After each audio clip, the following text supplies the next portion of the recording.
also the Professor of Orthopedic Surgery, King's College Hospital, London, and President of International Association of Diabetic Foot Surgeons. Welcome, Doctor, to our Facebook Live sessions. Namaste. Namaste. So, starting with our questions. So, my first question goes to Dr. Venu. So, Doctor, could you please tell our audience why does foot get involved in diabetes? Very good question.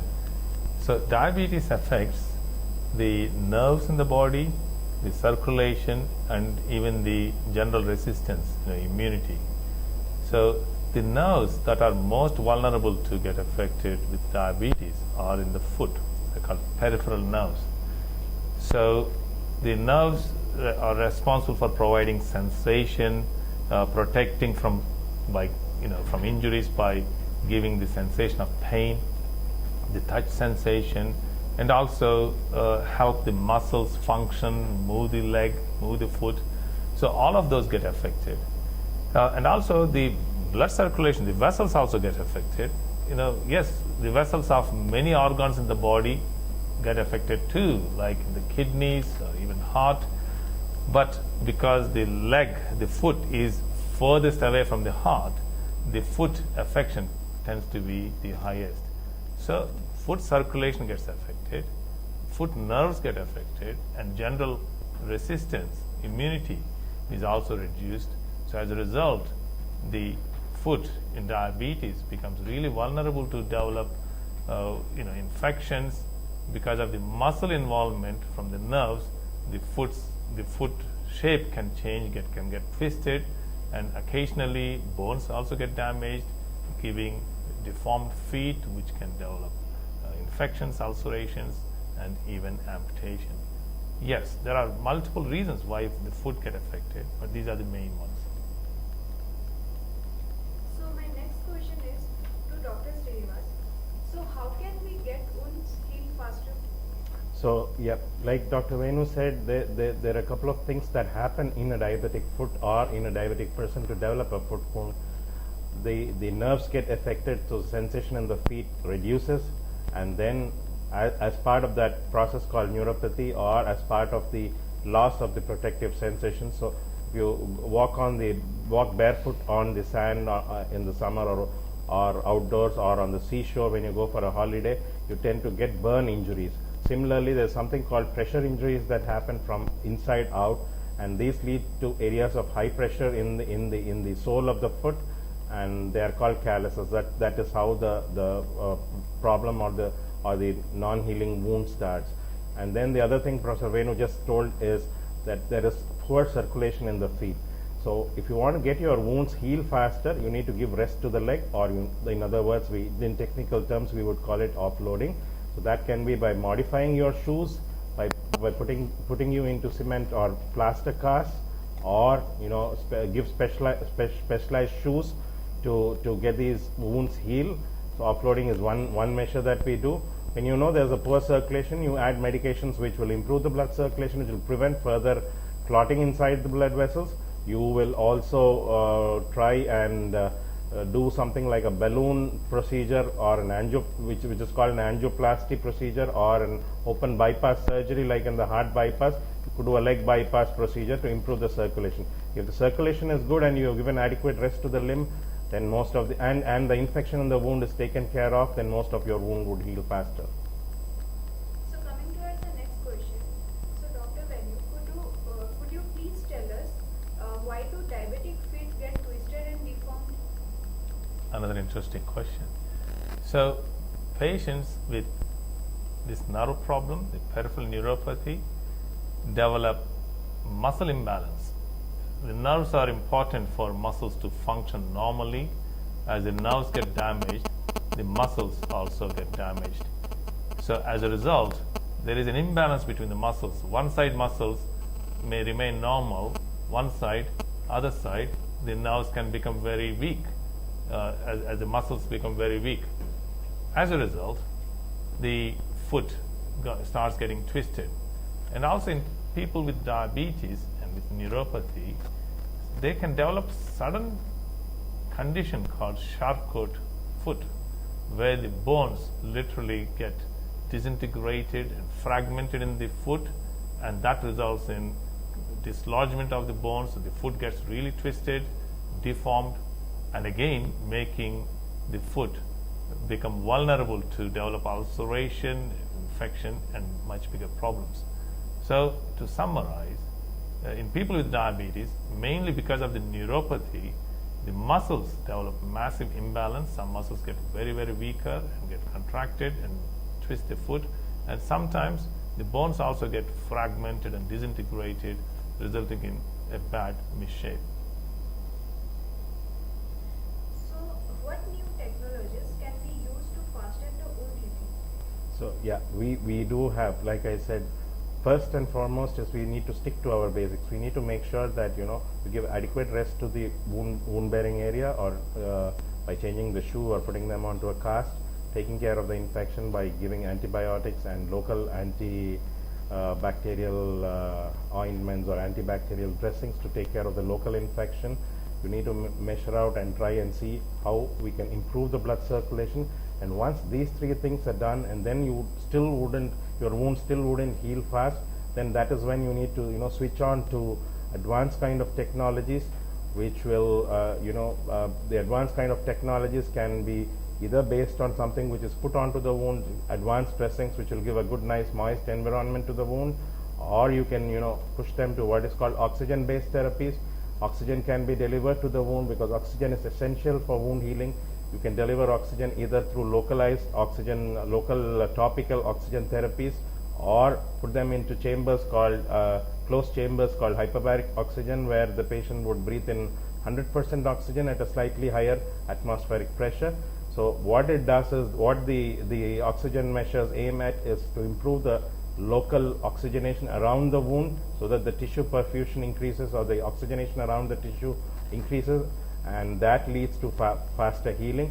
Sometimes if there's too much of exudate, too much of infection, after the surgeon cleans up the wound, we use what is called the WAC dressing or the negative pressure dressing, which the negative pressure dressing constantly pulls out all the excessive exudate or water in the wound. The dirty material in the wound is sucked off, and then indirectly that also helps to reduce the swelling or the edema around the wound, so that once the edema comes down, that also promotes wound healing.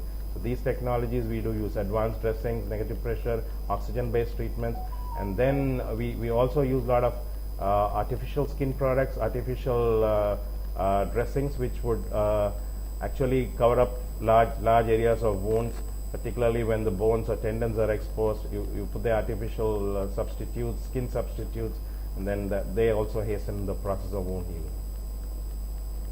So, what treatments can be given if the foot develops ulcer?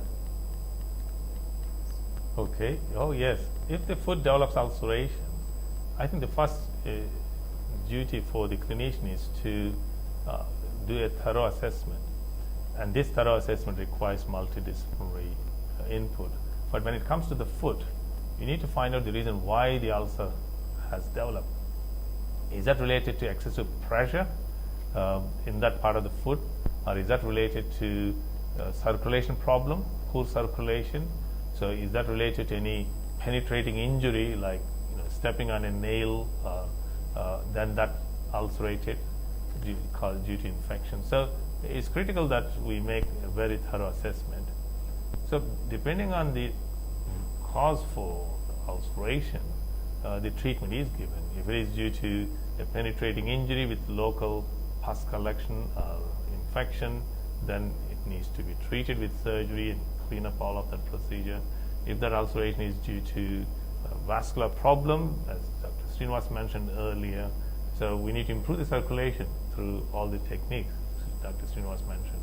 Or if it is due to bone prominence, putting pressure on the skin causing ulceration, then that prominence has to be removed, whether it requires simple removal of that bone prominence or correcting the shape of the foot to make it from abnormal shape to a normal shaped foot. So yes, it depends on the cause for that ulceration. There are many different causes, but they need to be identified first, properly and thoroughly assessed, and appropriate treatment measures usually result in very successful outcome. Do you have anything to add, Dr. Srinivas? I think, yeah, most of the wounds would heal if the pressure is taken care of by the shoe changes or the cast. Then when it doesn't, when it cannot be accommodated into shoes or braces, then probably, like you said, that the deformity or the prominence needs to be corrected, a proper shape be given to it. In addition to taking care of the pressure or the wound which is caused by pressure, we also need to make sure that infection is taken care of and the blood circulation is in place. Make sure that there's adequate blood reaching the foot so that the wound could heal. Again, so when it doesn't happen, we do use these oxygen therapies or negative pressure therapies to augment or fasten these. But so basics, I think this is what we need to be doing. So our next question is for Dr. Srinivas. So doctor, could you please tell whom should a patient with diabetic foot problem should approach first? So diabetic foot is basically a complication that arises from a long-term disease, which is chronic diabetes. And like Professor Venu said, there are multiple problems like reduced blood flow, the reduced nerve function or disease of the peripheral nerves, uncontrolled diabetes. So one needs to look at a multidisciplinary team or a group, a joint effort by specialists to actually sit together and together plan the treatment protocol for an individual patient, wherein the diabetologist or the physician or the endocrinologist will take care of the blood sugar control, the surgeon or the podiatric specialist will take care of the wound part of it, getting the wound cleared of infection. The orthopedic or the reconstructive surgeon would remove the bony prominence or correct the bony deformity. The vascular surgeon, when needed, will take measures to improve the blood circulation. So it is all a team effort when it comes to managing the diabetic foot. And world across, it has been proved beyond doubt that wherever there is a multidisciplinary team that is instituted for the management of the diabetic foot, these units or these places get the maximal limb salvage rates, or they are able to prevent amputations to the maximum. And Professor Venu, we are lucky that he's become part of our team, of our multidisciplinary team here at the Apollo Health City, and he also happens to be heading the MDT at the King's College, the King's College Hospital, London. So we will take Professor Venu's input also as to the team effort and how these team success can be carried forward to translate into lesser amputations in the public. So Dr. Venu, could you please explain why the twisted and deformed diabetic foot when not surgically corrected? Okay, again, very interesting question. Now, if the foot develops deformity in a person that doesn't suffer from diabetes, foot deformity can happen due to other reasons as well. And those are very routinely and have been very routinely surgically corrected by the orthopedic surgeons over many decades. But when it comes to the foot twisting deformity from diabetes, the results were not so successful in the past. The problem was that the bone becomes very badly diseased and the circulation is already badly affected, and it requires very advanced specialist skills to correct. Even the attempted corrections in the past had failed, and as a result, many centers and many surgeons in the past used to recommend only amputation because the reconstruction or deformity correction surgeries had very high failure rate. And I'm glad to say that that is no longer the case. That hasn't been the case for a while, and we have seen tremendous new developments in that area. And I'm glad to inform you that my institute at King's College Hospital has contributed to a lot of those, and likewise several other institutes. So with the new techniques, that old dictum of not offering a reconstruction is no longer the case. Yes, but it requires very specialist multidisciplinary approach and using certain specialist surgical equipment and of course training and skill acquisition of the surgeon to be able to apply those principles and skills. So yes, it was not routinely offered in the past, the correction of twisted feet in people with diabetes. Now in some centers that has been a highly successful program for these vulnerable patients. So coming to our next question for Dr. Srinivas. Similarly, when the part of the foot, part of the lower leg and foot, when part of it doesn't have blood supply, they turn black in color. They shrivel and they dry, and that is called a dry gangrene. The other form of a gangrene is a wet gangrene, wherein in addition to that there is a rampant spreading infection which becomes a life threat, and it is called a foot attack, where you have to go and aggressively treat these patients surgically, get the infection under control, use the multidisciplinary approach, give them antibiotics, aggressively surgically debride, give them wound care measures, involve the nephrologist, make sure the patient is adequately hydrated. So the gangrene, the wet gangrene is that, wherein sometimes the amount of surgical clearance of the infection end up in large size wounds which need to be supported by advanced wound care or routine or advanced wound care as the case may demand. So a patient with a wet gangrene of part of the foot can still be saved. Majority of the foot can be saved, and the measures that we generally tend to the principles that we generally tend to follow when treating a diabetic foot patient with a gangrene will be, first, to reduce the life threat. Second would be to give them a limb. Third will be to give them a limb which is very functional and they walk, which is mechanically stable, so that they're able to do their routine activities, carry out their life as normal as possible.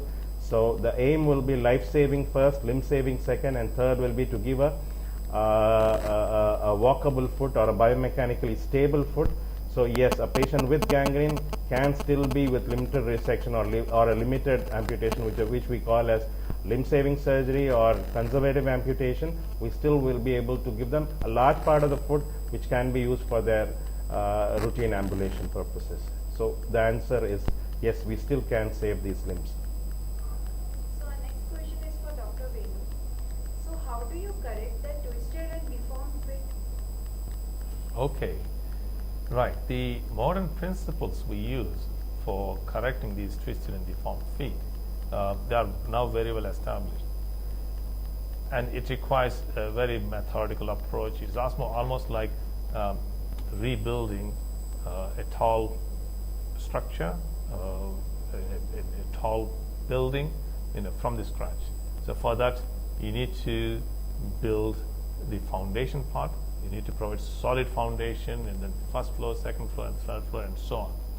So similarly, a twisted, deformed foot involves part of the ankle joint, part of the back part of the foot, middle part of the foot, and front part of the foot. So the goal is to convert that really twisted whole foot back into normal shaped foot with the arches and everything. For that, we use special techniques. So what we do is we create a plastic model of that twisted foot, and that is done using a 3D printing technique. And the surgeon, we study that model, the CT scans, and the foot shape as well, and we find out where the blood circulation, the blood vessels are, the main vessels, they need to be protected, and we make skin cuts to stay away from those blood vessels to make sure that the circulation is not affected doesn't deteriorate as a result of surgery. And then all these bones, they are like, it's like solving a jigsaw puzzle. You have all these pieces now moved to everywhere, and we need to bring them back to their position and strengthen the ankle, the foundation part first, and then come down to the back part of the foot. It's called rear foot, and strengthen that part, correct with plates, pins, screws, beams, various special fixation devices, and come to the mid-foot part and forefoot part, so that from that very twisted and wobbly, deformed and unstable foot, we convert that to normal shaped, stable foot. But during this process, they cannot retain the movements in those damaged or diseased joints, because that movement they had before surgery was abnormal. It was causing more damage. So after surgery, the bones join together and the movement is lost. So what they get is a very stable, normal shaped foot, and in shoes, They have a lot of other medical issues. That's when they develop a foot ulcer, and the foot, if not taken care in the right way, or there is a delay in the chronic wound in the foot being taken care of by an adequately equipped multidisciplinary team, what would happen is the patient would rapidly walk to getting the infection worse, penetrating the infection deeper, and finally losing a leg. And once you lose your leg or an amputation is done, probably most of these guys become too sick in the next 5 to 7 years, and part of them lose their lives too. So the answer to the question is yes. Having a foot ulcer means, I think that's like an alarm. That's like a life-threatening alarm. The minute you see a foot ulcer, it has to. So all of us have been hearing about, the minute you have chest discomfort associated with sweating and pain radiating to the left arm, most common men know that this probably is a heart attack, and you need to reach the hospital as early as possible, preferably within an hour. Similarly, if you have a slurred speech or unable to move a part of your body like a hand or a leg, it's a stroke that's happening. Similarly, the minute you see not just an infected foot or a foot attack, the minute you see a foot ulcer, I think the alarm bells should rise, and you should seek a medical advice, which is from a unit which has been equipped with all these services that are needed, the multidisciplinary team that is needed, be it the vascular, be it the podiatric, be it the reconstructive, be it the plastic surgical. So all these put together form the multidisciplinary team, all these specialties. And once you see the foot ulcer, a patient needs to go to the MDT as early as possible, and then give time for the MDT team to evaluate you, and then prioritize what needs to be first, what needs to be second. So coming towards our audience question, so doctor, how can diabetes prevent foot amputation? Anyone of you can? So the question here is, I suppose the question here is, how can we prevent amputation among people with diabetes, isn't it? That's a very interesting question again. So diabetes diagnosis itself doesn't suddenly raise the risk of amputations. Certain pathologies in diabetic foot raise the risk of amputations. The biggest pathology is the foot ulcer. So as soon as a person with diabetes develops a foot ulcer, the risk of amputation goes up. And as Dr. Srinivas mentioned earlier, the risk to life as well. It all goes in a almost like a stepwise manner. Interestingly,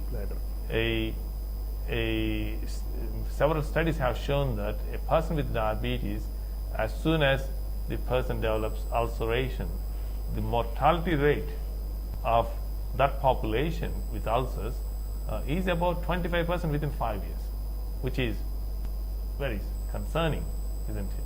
And if that population, people with diabetes, undergo a major amputation, losing the leg below the knee level, then about 50 to 70% of those population are known to die within 5 years, which is very, very scary, isn't it? It is worse than most common cancers. So preventing amputation it saves life as well. So amputation happens either due to pathologies we discussed earlier, due to ulceration, due to vascular problem, due to deformities. So if those are well treated, amputation doesn't happen, and the life can also be prolonged. I would want to just add a comment to what Professor Venu just said. To prevent amputation, I think the minute as if I have diabetes, the minute I know I have diabetes, I need to go and get my annual health diabetic check, particularly with reference to what is called the end organ damage. you need to get your feet tested for the neuropathy and for the blood circulation. You need to get your heart tested. You need to get your kidneys or nephropathy test and the retina or the eye test done. So if we start developing or screening for these end organ damages early, ideally what you should do at the first evaluation, in most instances your physician or your internist would tell you that you have a high risk for a high threshold for developing a foot disease or a low threshold, depending on where your risk stratification falls. And then your visit to the hospital or the MDT, your visit to the foot caring team will depend on what your risk is. So when you are risk stratified, so to get risk stratified, you need to get evaluated first, and the evaluation is nothing but it's a 10-minute job. We have to test you for evidence of peripheral nerve loss or neuropathy. We need to make sure your blood circulation is adequate, poor or not there, and then from there, depending on what we get on the basic evaluation, we risk stratify the diabetic into the high risk or the low risk. And the high risk ones are the ones who have a maximum tendency to lose their legs, so they probably need to be visiting the foot clinic more often than the low risk guys. So our next question is, how can we reduce the risk of amputation? So that's what I said. Go on for an early evaluation. Get yourself risk stratified by your diabeto team or with experience in giving or at least evaluating foot problems with diabetes, or go and seek for a multidisciplinary team clinic which is equipped with all the specialties that take care of the foot. So see if you have, you need to get risk stratified into whether you have severe nerve dysfunction, whether you have severe critical limb ischemia or loss of poor blood supply, or you have a severe deformity that cannot be put into shoes or braced, or you have a red hot swollen twisted leg which is called the charco, which Professor Venu just talked about in a couple of answers, the twisting of the foot which is called acute charco foot. If you have any of these, you probably need to be very actively treated with an MDT with utmost emergency, like you would treat a heart attack or like you would treat a stroke. Otherwise, if you do not have a symptom, if you do not have an ulcer, if you do not have a twisted leg, you probably need to just go to your diabetes managing unit and get yourself risk stratified, and then take the appropriate risk measures to reduce your risk as per the advice, which would include footwear advice, which would include methods to prevent those basic starting troubles. Coming towards the next question, what is the life expectancy after the leg amputation from diabetes? Professor Venu did give the answer just a minute back. If a diabetic person loses a leg at the below or the above knee level, which we treat as just below or above the knee, which are major amputations, about 50 to 70% of these guys would probably die off within the next 6-7 years. So they are all very sick guys. So it is really important that these vulnerable patients maintain their ambulatory status, means they maintain their mobility. The problem with an amputation in many patients with diabetes is that even if they want to use prosthesis, the prosthetic uptake is low in this group of people. And the opposite leg also has the same nerve problem, neuropathy, same vulnerability.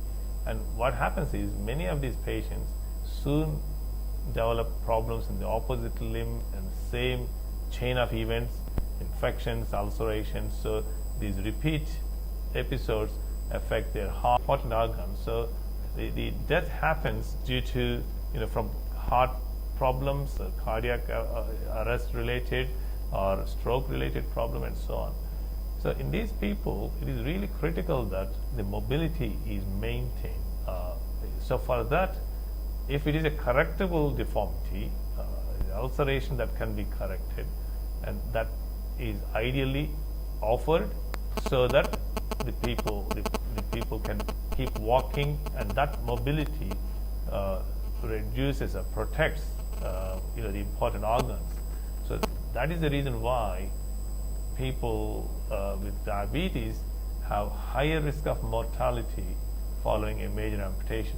again, many people were not aware of this, even clinicians were not aware of this until until a few studies have shown that a few decades ago. So it's really important. So what are the types of diabetic foot amputation? It could be a minor amputation or a major amputation. A minor amputation is an amputation below the ankle, so between the foot and up to the ankle, and a major amputation would be around the level of the knee joint, either below the knee amputation or above the knee amputation, or even in extreme cases, even the hip disarticulation or removal of the leg at the hip. So largely, partial amputations or conservative amputations are below the ankle, or minor amputations as they would be called, and the major ones are when you go nearer to the knee joint or even above. So by and large, if the patient loses the front part of the foot, if that amputation was the front part, they can still maintain good ambulatory status, but it requires some special insoles. But actually, they can still be very mobile. But if they lose the foot above the middle part, as you go more towards the ankle, the ambulatory status is reduced, not as bad. So I think the common goal is to retain As much as possible in the foot. But if it is not possible, then most surgeons go for a major amputation, so below the knee level.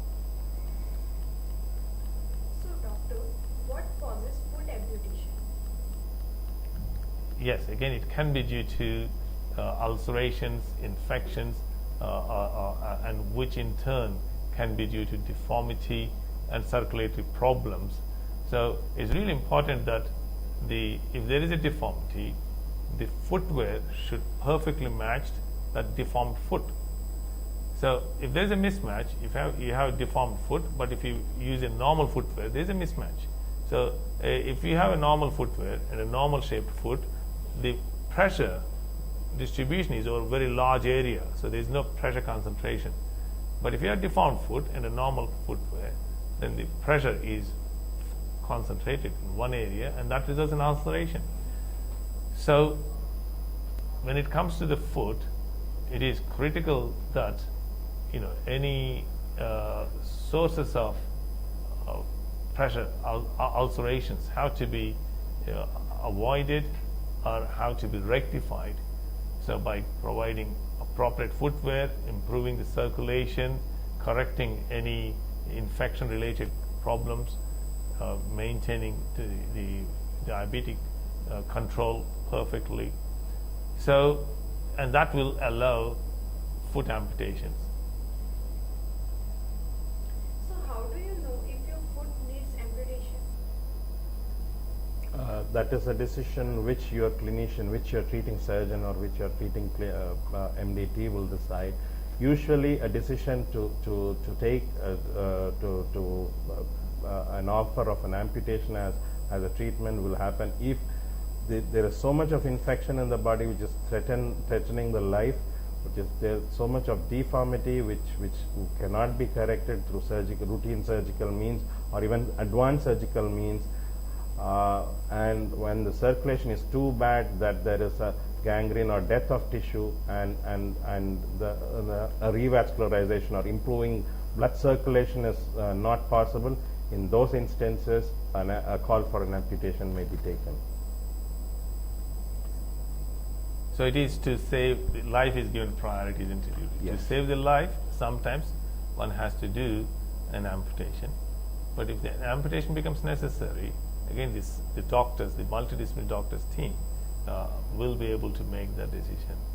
Whether it's possible to do a minor amputation to save the rest of the limb, or a major amputation really becomes necessary. But the priority is to save the life and then save the limb. So the surgeons or multidisciplinary team will be able to make that right decision. So how do diabetic persons should take care of their feet? So on a day-to-day basis, one needs to make sure, as part of diabetes and as part of neuropathy, what develops extreme dryness in the sole of the feet. There tends to be cracks and fissures. There's a possibility that the foot swells up. So one needs to develop the habit of inspecting their feet daily. And what do you do when you inspect? Are there any cuts or bruises that happen without my notice? Is there any wound that is developing? Is there any area of hardening or skin thickness like a corn or a callosity which is developing?